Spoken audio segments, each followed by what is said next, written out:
কথা বলেন না কেন? গোলাম ওরে আহম্মদ বলা জায়েজ নাই।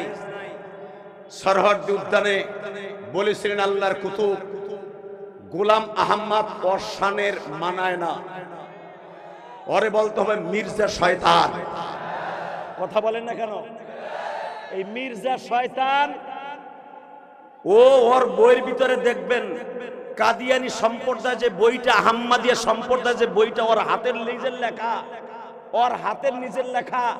মনে রাখবেন শত শত বছর আগের একটা বইরে নকল করে বদমাশ লেখছে যে আমারে কেন নবুয়তি দেওয়া হয়েছে তার উসুল ইল্লাত বর্ণনা করতে যাইয়া বাইনে সতর এবং হাসিয়ার মধ্যে শয়তান লিখেছে নবী মুহাম্মদের চরিত্র খারাপ ছিল। নাউজুবিল্লাহ। আসতে বলে বুবা হয়ে মরবা দাঁতপুরের মুসলমান, আমার নবীর চরিত্র খারাপ ছিল? এ কলিজার ভাই জোরে বল, নবী খারাপ ছিল? শোন, আমার নবীর চরিত্র নিয়ে আল্লাহ কি ফতোয়া দেয়। আমার আল্লাহর ফতোয়াটা শুনে যে আল্লাহু আকবার জোরে বলবে, ওর হাত কোনোদিন দুর্বল হবে না, ওর ঈমানকে কেউ দুর্বল করতে পারবে না, ওর যাররা পরিমাণ কেউ ক্ষতি করতে পারবে না। এই মির্জা শয়তান, তুই আহম্মদিয়া সম্প্রদায়ের বইয়ের মধ্যে লিখলি নবী মুহাম্মদ তার নিজের মনিবকে বিয়ে করছে যৌবনের লালসায়। নবী মুহাম্মদ বিয়ে করছে তার বন্ধুর মেয়ে আয়েশারে। ইকো আপ করো।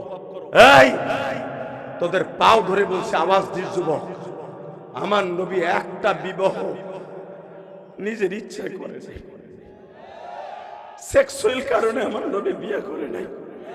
এটা মুফতি জাকির নাম, এটা মুফতি ইলিয়াসুর রহমান নাম, এটা হাফিজুর রহমান নাম, এটা শাইখুল ইসলাম আহমদ নাম।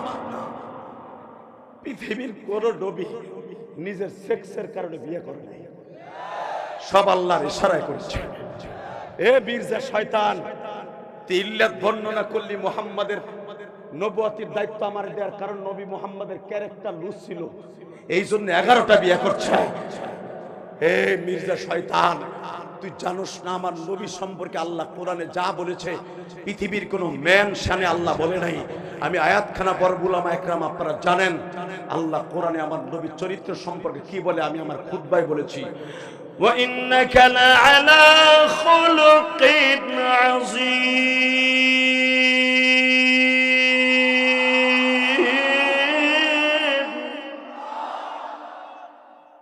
আমি স্রষ্টার সৃষ্টিজীবের মধ্যে সবচাইতে উৎকৃষ্টতম চরিত্র দিয়া আমার প্রিয় হাবিবকে আমি বানিয়েছি।